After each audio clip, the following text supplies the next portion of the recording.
자들은 더욱 악하여져서 속이기도 하고 속기도 하나니 그러나 너는 배우고 확신한 일에 거하라.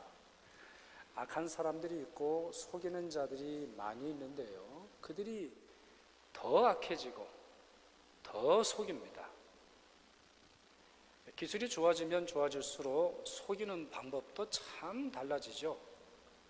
문명이 발달하고 문화가 발달하기는 하는데 그 가운데 깃들여져 있는 악의 힘과 속이는 힘도 시간이 흐를수록 세대가 지나갈수록 더 강해지고 또 더 그 진짜 모습을 찾기 어려운 그런 시절을 저희들이 살고 있습니다. 이스라엘이 가나안에 들어가기 직전 모압 평지에 도착을 했습니다. 그리고는 발락이라고 하는 모압 왕을 만나게 되는데요, 이 사람은 그 이름의 뜻처럼 파멸하는 데 열심을 내는 자입니다. 발락이라고 하는 이름 자체가 파멸시키는 자, 파멸, 이런 뜻을 가지고 있는데 이 사람이 그 이름처럼 행동을 하게 되죠. 저는 오늘 이 발락을 좀 살펴보기를 원합니다. 그 이유 중에 하나는 이 사람은 파멸시키는 자, 속이는 자, 저주하는 자의 대표적인 인물일 뿐만 아니라 우리의 주위에 그와 같은 사람들을 분별하기 위해서 우리가 잘 이해할 필요가 있기 때문이죠.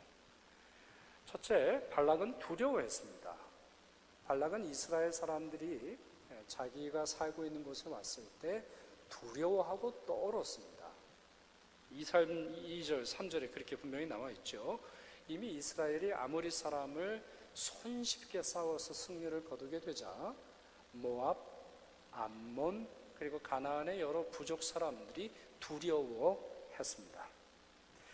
그렇기에 그들이 이스라엘과 화친하게 되었느냐? 아닙니다.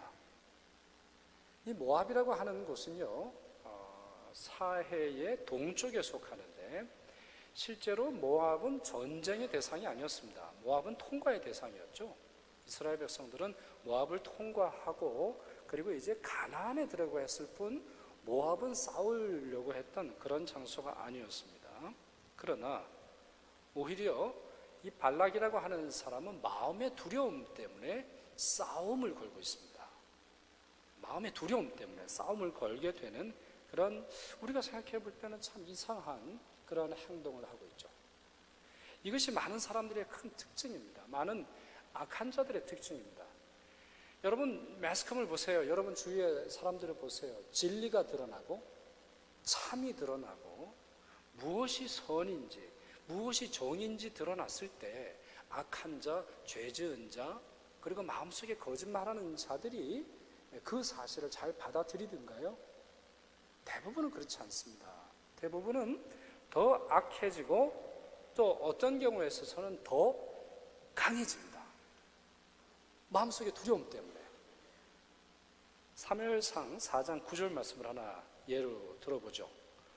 너희 블레셋 사람들아 강하게 되며 대장부가 되라. 너희가 히브리 사람의 종이 되기를 그들이 너희의 종이 되었던 것과 같이 되지 말고 대장부같이 되어 싸우라. 이 말을 누군가 합니다. 블레셋 왕이 했든지 아니면 블레셋 장군이 했는지 정확하게는 알 수는 없어도 지금 블레셋 사람들에게 너희들 용기를 좀 내야 되겠다. 힘을 내라. 대장부가 되라. 라는 말을 하게 되죠. 이 말을 언제 했을까요? 이 말을 어떤 상황에서 했을까요? 이 말을 왜 했을까요? 상황을 좀 설명드리면 이렇게 됩니다. 당시에 에베네셀이라고 하는 곳에서 에베네셀이라고 하는 곳의 곁에서 전투가 벌어집니다. 이스라엘 사람과 블레셋 간의 전투가 벌어지는데 블레셋이 이기죠. 그래서 이스라엘 백성들이 크게 패합니다. 많은 사람들이 전사하고 많은 사람들이 좀 걱정하게 됩니다. 그럴 때 엘리의 두 아들들, 그러니까 제사장들이죠. 대제사장의 두 아들들이 여호와의 언약궤를 전쟁터로 가지고 옵니다. 여호와의 언약궤는 당시에 실로라고 하는 곳에 있는데 그렇게 멀지 않은 곳이었기 때문에, 거리였기 때문에 그것을 이제 가져오게 되죠. 자, 이스라엘 백성들이 여호와의 언약궤가 자기의 군대 안으로 들어가는 것을 보게 됩니다. 그러자 그들이 함성을 지르고 그들 안에 없던 용기가 생기게 됩니다. 그런데 이 함성을 지르고 이스라엘 백성들이 용기를 얻었다라고 하는 사실을 그들만 아는 것이 아니죠. 블레셋 군인들도 알게 되었습니다. 그래서 성경은 이렇게 말하는데, 이 소리를 들은 블레셋 사람들이 두려워하고 우리에게 화로다, 누가 우리를 이 능한 신들의 손에서 건지리요, 한숨을 쉬면서 말했다고 되어 있어요. 그리고 나서 바로 이 사무엘상 4장 19절 말씀을 그들 스스로 하고 있습니다. 두렵기에 마귀도 용기를 냅니다. 두렵기에 악한 자들도 용기를 내서 자기들 안에 있는 두려움을 극복하려고 합니다. 악한 자들은 두렵기 때문에 달려들죠. 여러분, 아이들 보면 그렇지 않나요? 아이들이 공포에 질리면 걷잡을 수 없어요. 아이들이 겁에 질리고 아이들을 윽박질러서는 아이들의 마음속에 어떤 선한 동기 아니면 어떤 순종의 마음을 제대로 가질 수 없죠. 마찬가지입니다. 악한 자들도 죄인들도 두렵기 때문에 달려듭니다. 따라서 이런 자들 앞에 있을 때는 심리적인 위안이 큰 도움이 안 됩니다. 무슨 말씀이냐? 여러분들의 삶 속에서 어려운 일을 당하고 시험을 겪고 또 여러 영적인 전쟁과 영적인 싸움 가운데 놓여져 있을 때 마음을 평안하게 하자. 마음이 좀 차분해야지. 마음을 좀 긍정적으로 생각해야 되겠다라고 하는 것은 오히려 그들로 하여금 더 싸움이 일어나고 더 저주하려게 하는 동기가 될 수 있습니다. 핵심은 무엇입니까? 실제로 주님 안에 머무는 데 있습니다. 법궤를 가져오는 것이 아니고 법궤를 가져옴으로 말미암아 심리적인 위안을 얻는 것이 아니라 진짜 하나님 안에 머물러야 합니다. 진정한 영적인 실제 가운데 있을 때, 또 선과 진리를 실천할 때 우리는 이와 같은 악한 자들로부터 보호하고 우리 스스로를 보호할 수 있게 되는 것이죠. 둘째로 이 발락은 힘이 있습니다. 힘이 있어요. 오늘 본문 4절 하반절 보시면 이런 말씀이 있죠. 십볼의 아들 발락이 모압 왕이었더라.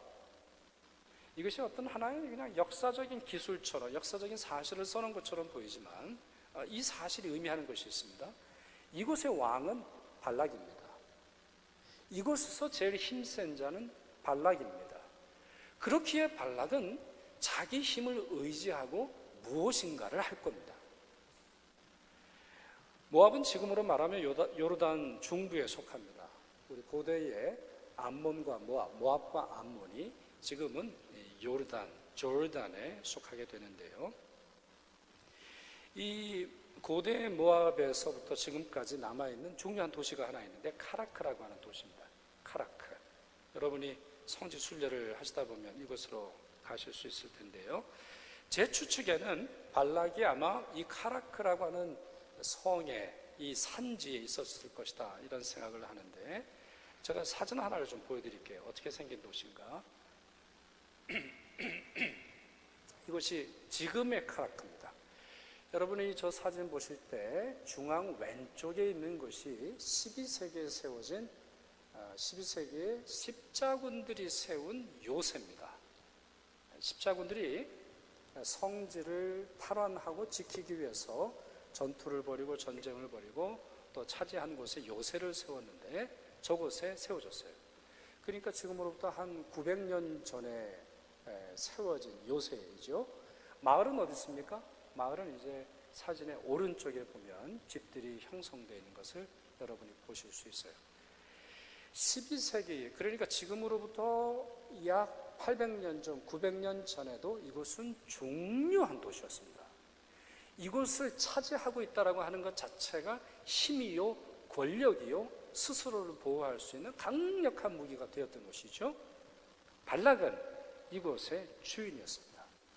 따라서 그는 적어도 이스라엘과 싸워서 승리를 거둘 수는 없지만 자기가 할 수 있는 힘을 써서 저주는 할 수 있게 되는 것이죠.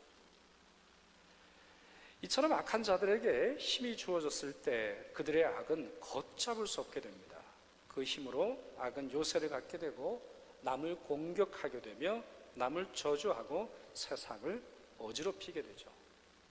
실제로 죄악이라고 하는 것이 힘이 없을 때는 그저 없는 것처럼 지내게 되지만 그 죄와 악과 죄악이 힘을 갖게 될 때는 매우 걷잡을 수 없는 어려운 일을 경험하게 되죠. 여러분, 히틀러를 한번 보십시오. 히틀러라고 하는 사람, 그냥 한 명의 사람에 지나지 않는 것처럼 보이지만 그가 힘을 가지고 있을 때 그 안에 있었던 악이 비로소 모습을 드러내는 것을 우리 역사를 통해서 볼 수 있게 되는 것이죠. 사람들이 부와 힘을 갖게 되자 성읍과 탑을 건설하고 자기의 이름을 내려고 했던 적이 있습니다. 기억이 나십니까? 바벨탑 사건이죠. 그들이 퍼져 있을 때는 그런 일이 있지 않았어요. 그런데 그들이 함께 모여서 도시를 형성하게 되고 도시에 돈이 모이고 돈의 권력이 따라붙고 사람들의 명예와 지켜야 할 사람들의 이름이 생겨나자 그들이 도시를 세웠죠. 도시를 세우고 탑을 세우고 기고만장한 문화를 만들려고 했습니다. 힘이 없었을 때는 그런 일이 있지 않았지만 그들에게 힘이 주었을 때 이렇게 도시와 탑의 문화가 세워지죠. 아합이라고 하는 사람 여러분 기억하시죠? 우리 북이스라엘에 이스라엘이 이제 분열한 후에 북이스라엘의 아주 악한 왕에 속하는데요. 이 사람이 나봇이라고 하는 사람의 포도밭이 너무나 갖고 싶었습니다. 너무나 갖고 싶었는데 여러분 사실 우리도 그렇잖아요. 우리도 뭔가 갖고 싶지만 힘이 없어서 그냥 그런가 보다 그냥 소망에 꿈에 지나지 않을 때가 있습니다. 그러나 이 아합에게는 힘이 있었습니다. 거기다가 아주 악한 부인이 있었죠. 바알을 섬기고 하나님을 경외하지 않는 이 악한 부인이 힘을 소유하게 되자 결국에는 이 포도원을 빼앗고 나봇을 죽이게 됩니다. 제사장이라고 하는 사람들, 이 사람들은 원래 하나님을 섬기는 데 부름을 받은 사람들입니다. 그런데 어느 순간 예수님께서 오시기 400년 동안 하나님의 계시가 사라지죠. 이것은 중간기라고 부릅니다. 구약시대와 신약시대의 중간기에 있는 400년 암흑기에 속합니다. 하나님의 계시가 사라지고 이제 그 시대 속에서는 하나님의 말씀이 아닌 인간의 말이 세상을 지배하는 것처럼 보이는 세대 속에 살게 되죠. 그들이 그러한 시대 속에서 제사장들이 권력을 갖게 됩니다. 그리고는 성전, 하나님께 예배드리는 곳을 장사하는 곳으로 바꿀 뿐만 아니라 그곳에서 매점 매석을 하고 거기서 자기의 권력을 키워나가게 됩니다. 하나님께 드려야 하는 성전을 빼앗아서 자기 욕망의 도구로 사용하게 되죠. 이러한 모든 일련의 과정이 무엇을 통해서 주어집니까? 그 안에 잠재져 있던 악이, 그 안에 아무것도 아닌 것처럼 보이는 죄악이 힘을 얻게 되었을 때 나타나는 현상이라는 거예요. 그래서 사실 여러분, 우리는 이러한 모습, 이러한 인간의 모습, 이러한 역사를 통해서 우리 스스로 굉장히 조심해야 됩니다. 우리도 만약에 힘이 주어진다면 우리도 지금 이 힘이 주어지지 않아서 남을 괴롭힐 만한 여력이 없을 뿐이지, 우리가 높은 자리에 오르고 우리가 돈이 좀 많아지고 우리가 명예가 높아졌을 때 우리는 스스로 조심해야 됩니다. 그 힘이 우리가 통제하고 사용하는 대상이 아니라 우리의 삶을 주관하는 우상이 될 때가 얼마나 많은지 모릅니다. 거룩하고 선한 사람들의 모습을 보십시오. 그들도 힘이 있었습니다. 그들이 힘을 가지고 있죠. 그러나 그 힘을 사용하는 데 있어서 매우 절제하는 것을 볼 수가 있습니다. 한 예를 들어보면 아브라함의 예를 들어볼 수 있을 것 같습니다. 아브라함이 이제 부자가 되죠. 창세기를 보면 아브라함이 부자가 되는데 아브라함만 부자가 된 게 아니에요. 이 모압의 조상인 이 롯도 아주 부자가 됩니다. 이 롯과 아브라함은 이 삼촌과 조카 관계인데요. 이 둘이 함께 부자가 되니까 함께 있을 수가 없죠. 옛날에는 이제 돈으로 경제, 부를 소유한 게 아니라 소, 양, 염소 이런 가축들을 가지고 있었으니까 땅을 좁은 땅에서는 같이 살 수가 없는 거예요. 그래서 이제 서로 나눠 살기로 합니다. 분가하려고 하죠. 그럴 때 보여주는 아브라함의 모습 있죠. 선택권을 조카에게 줍니다. 여러분, 조카 또 삼촌 이 관계는 굉장히 굉장히 강력한 힘입니다. 여러분 그렇잖아요? 이 족보가 얼마나 힘이 있습니까? 우리 한국 사회도 그렇잖아요? 나이가 얼마나 힘이 있습니까? 또 선배가 얼마나 힘이 있습니까? 또 뭔가 나보다 좀 누구보다 높은 위치에 차져 있을 때 얼마나 큰 힘이 됩니까? 군대에서 상관은 평생 상관 아니에요? 내가 이등병으로 들어가고 그 사람이 병장이었을 때 평생 그 사람은 병장이고 평생 나는 이등병인 관계가 이미 형성이 돼 있단 말이에요. 그런데 아브라함은 땅을 분배할 때 자기 힘을 사용하지 않습니다. 자기의 권리를 활용하지 않아요. 오히려 조카에게 선택권을 줍니다. 선택권을 양보합니다. 예수님의 모습은 어떻습니까? 자기의 생명, 자신의 능력과 자신의 지위를 포기하고 성부 하나님께 또한 죄인들에게 그와 같은 것을 양보하는 모습을 볼 수 있습니다. 선한 자들 힘없이 살 수는 없죠. 선한 자들에게도 의로운 자들에게 힘이 있어야 합니다. 악한 자들과의 차이는 힘이 있느냐 없느냐가 아닙니다. 그 힘을 어떻게 사용하느냐에 있습니다. 세 번째, 발락은 지원군을 불러들입니다. 이제 혼자 할 수 없으니까 혼자의 힘으로는 도저히 이스라엘을 저주하고 괴롭힐 수 없으니까 지원군을 요청합니다. 그 사람이 누구죠? 발람입니다. 그래서 이제 민수기는 2명의 미스터 발들이 이제 세상을 좀 어지럽히게 되죠. 그래서 발락이 발람을 불러서 바알을 숭배하는 이야기가 이제 민수기에 몇 장에 걸쳐서 이제 펼쳐집니다. 이분이 어떤 사람인지 5절에 짧게 써놓았어요. 5절을 보시면 이 사람의 아버지는 부올이고 부올이 누군지는 잘 모르겠어요. 그러나 이렇게 써놓았을 정도로 유명한 사람인 건 맞는 것 같아요. 그가 살고 있는 도시가 부돌이라고 되어 있는데 부돌. 여러분 성경 보시면 이 부돌이 어디 있다고 되어 있습니까? 5절을 보시면 자 부돌 해놓고 뭐라고 되어 있죠? 강가 이렇게 되어 있죠? 강가. 강가 미스터 캉이라는 말이 아니고 강 근처에 있는 부돌이에요. 근데 왜 강 이름이 써 있지 않을까요? 실제로 이 강은 어느 강이죠? 유프라테스 강이에요. 여러분 성경 반주를 보면 풋노트를 보면 유프라테스 강이에요. 그럼 왜 유프라테스라고 쓰지 않았을까요? 당연히 그 시대에는 유프라테스 강은 모든 강을 대표해요. 여러분 호수 이름이나 산 이름을 할 때 The Mountain 이런 식으로 먼저 이름을 붙일 때가 있어요. 그럼 모든 산보다 가장 아름답고 가장 높은 산이에요. 레이크 중에 The Lake Louise라고 말할 때는 모든 그 레이크 중에서도 아름답다라고 하는 그 뜻이죠. 당시 고대 근동에 있어서는 유프라테스 강은 모든 강들의 강이에요. 여러분 우리도 한번 생각을 해보죠. 여러분 남한에서 주로 사셨을 텐데 여러분에게 강하면 뭐가 떠오르세요? 강하면 한강 아니면 낙동강 아니면 뭐 영산강 내가 본 강이겠죠. 북한은 어떻죠? 북한에서는 두만강, 압록강. 왜 두만강이죠 여러분? 두만 콩두자에 찰만자예요. 그래서 워낙에 이북에 콩이 많기 때문에 이 콩을 중국으로 수출을 많이 했어요. 그래서 과거에 그 강을 건너는 배들이 콩을 많이 싣고 다녔습니다. 그래서 두만강이에요. 지금은 그렇지 않습니다. 제가 2번 그거 해봤지만 뭐 북한에 지금 뭐 콩은 무슨 콩이에요.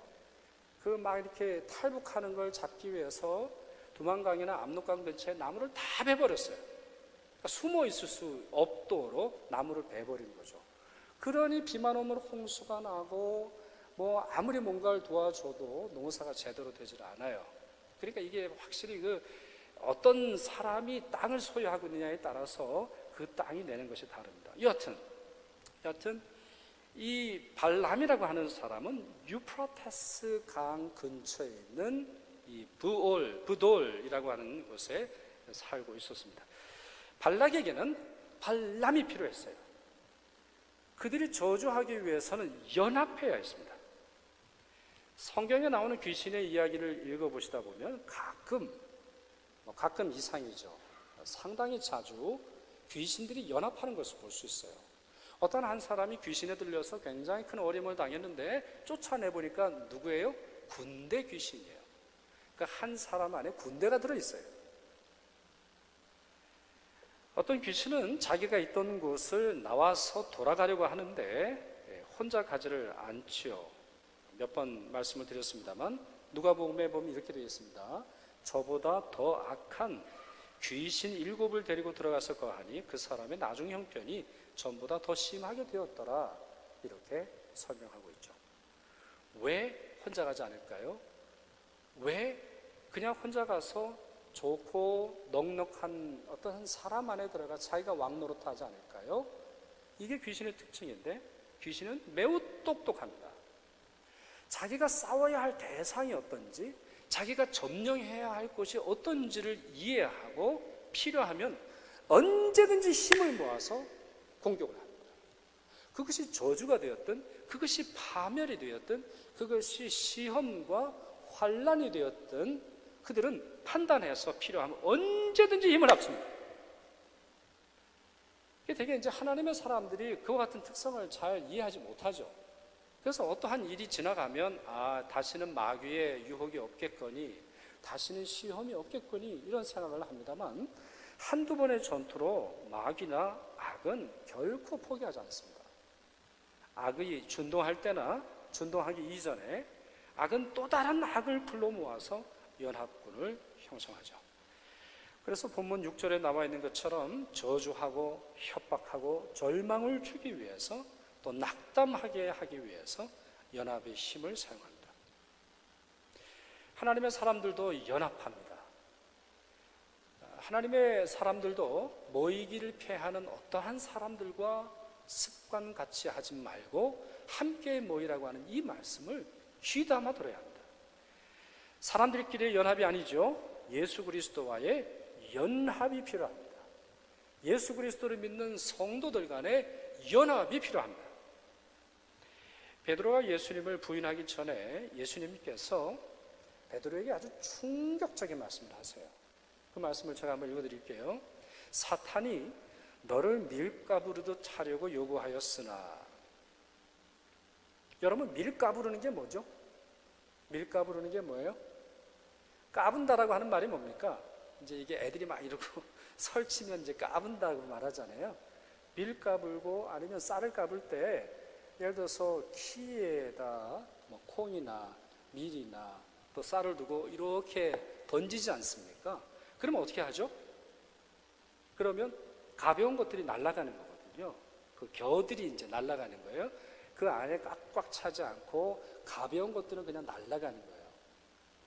그런데 사탄이 너를 밀가부르듯 할 것이다. 이렇게 말씀하지 않으셨고 예수님 뭐라고 말씀하셨다고요? 밀가부르듯 하려고 요구하였다 이런 말이에요. 요구했다고 말해요. 네. 그러니까 이 풀어보면 이런 겁니다. 좀 쉬운 말로 풀어보면 예수님, 베드로가 지가 무슨 제자고 사도고 사람들의 큰 칭찬을 받아서 대단한 것처럼 보이지만 저한테 며칠만 맡겨보십시오. 제가 그냥 몇 번 키질만 해도 몇 번 배고프게 하고 몇 번 화나게 하고 몇 번 자기의 주장 외에는 다른 주장이 없는 것처럼 교만함을 줄 때 다 떨어질 겁니다. 사도고 뭐고 제자고 뭐고 다 도망칠 겁니다 라고 말했다는 거예요. 말할 것이 아니라. 이게 굉장히 충격적인 이야기예요. 여러분, 우리가 알기로는 베드로 괜찮은 사람 아니에요? 물론 예수님께서 잡히시던 밤에 닭이 우는 그런 어떤 시간 속에서 그 밤에 배신한 걸로 기억을 하지만 이미 그는 사탄이 밀가부로 타려고 요구된 사람이에요. 이 말씀에 계속 이렇게 됩니다. 그러나 내가 너를 위하여 내 믿음이 떨어지지 않기를 기도하였노니,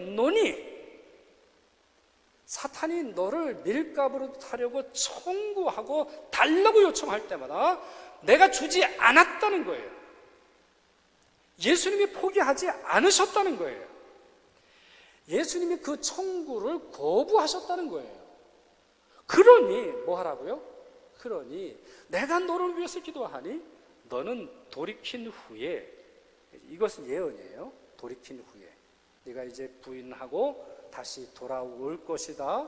그리고 나서 너의 형제들을 굳게 하라 말씀하셨습니다.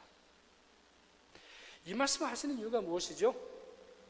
우리는 우리 홀로 신앙생활을 하는 것이 아님을 주님께서 알게 하시는 것이죠.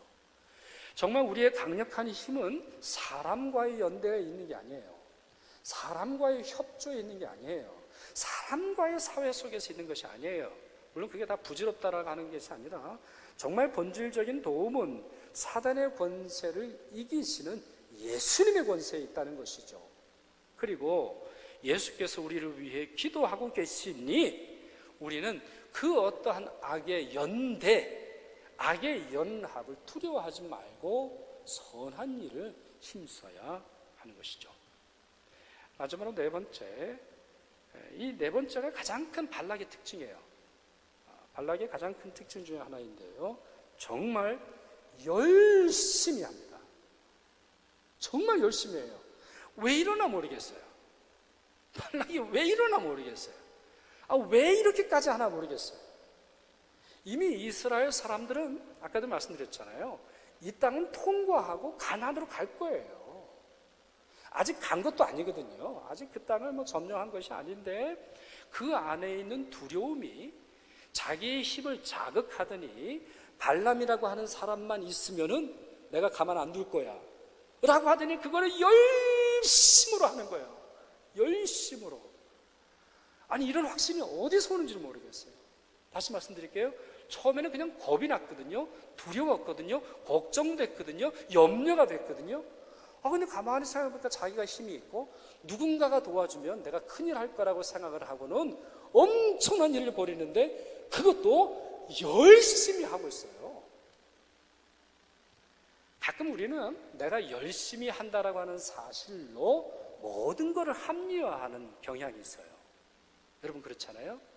내가 정말 열심히 기도했는데요, 제가 정말 열심히 뭔가를 해봤는데요, 제가 정말 열심히 뭔가를 해보고 이런 어떤 미사여구가 붙는데 정말 잘 쓸 필요가 있어요.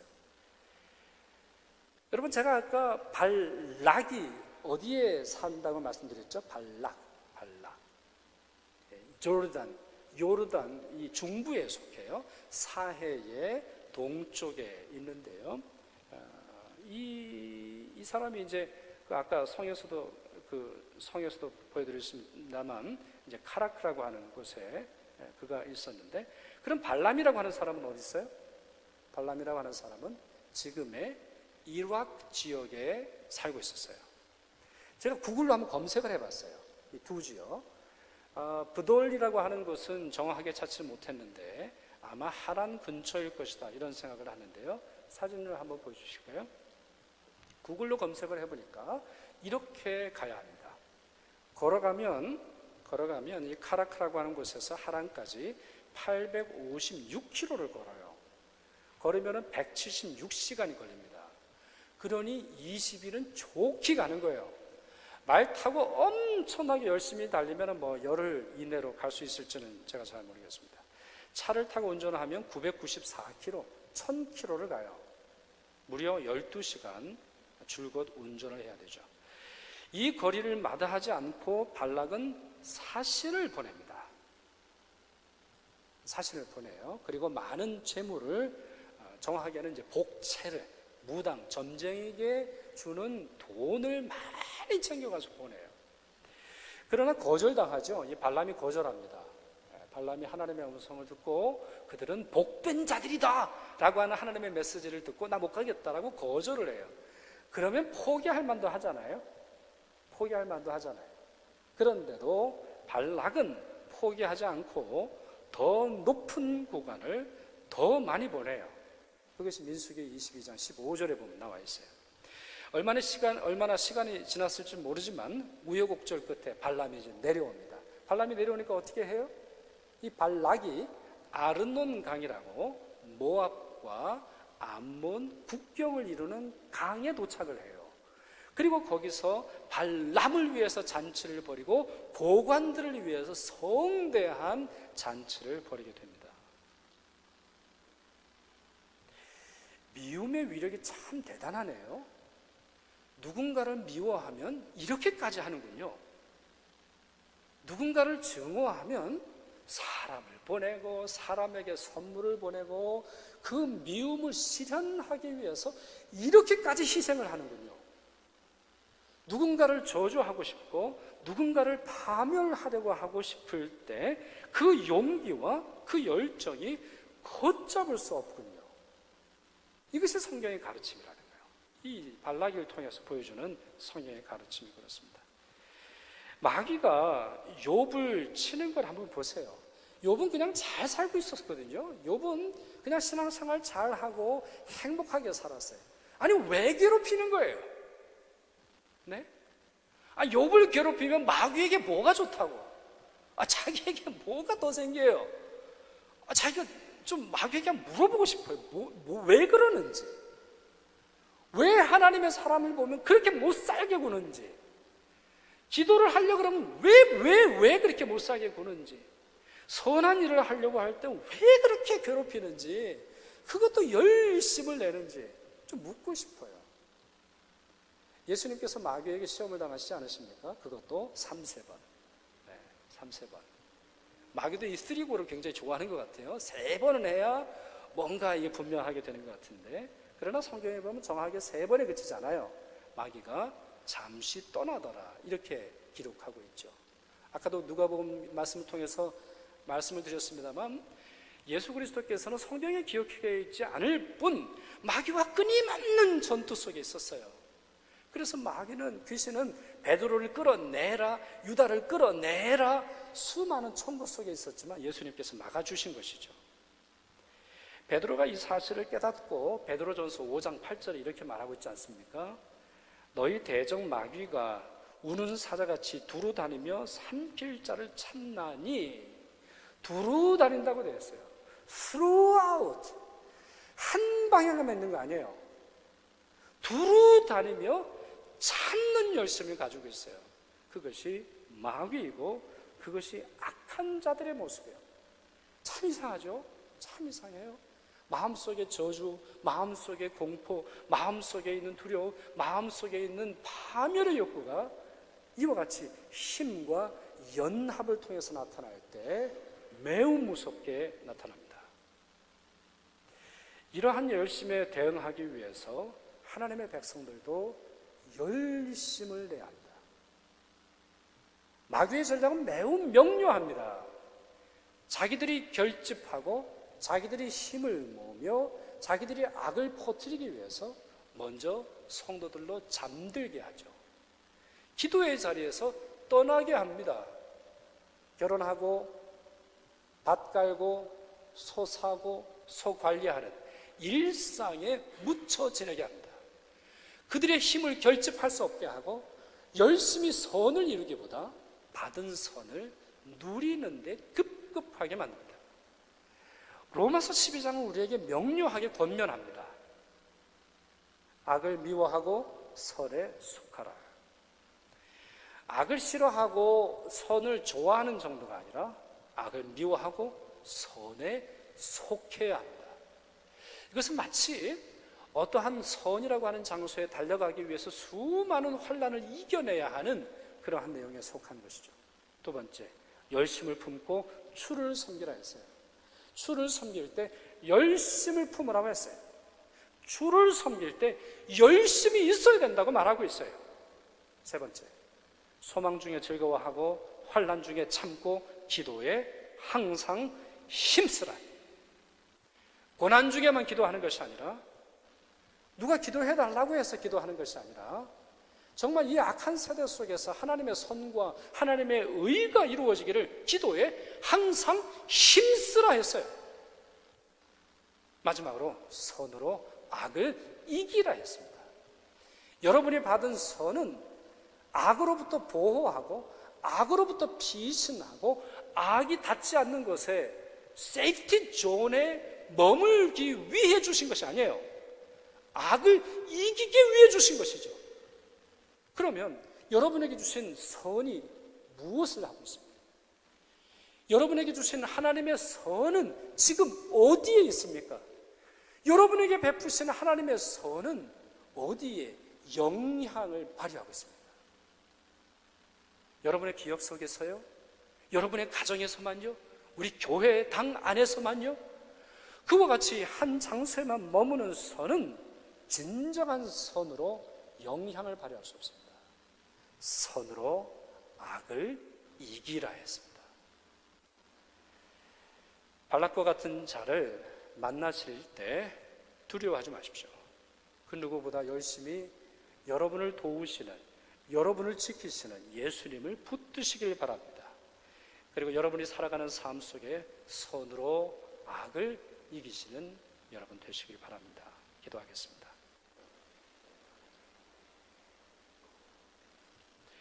전능하신 하나님, 저희의 반석과 저희의 산성이 되어주시니 감사드립니다.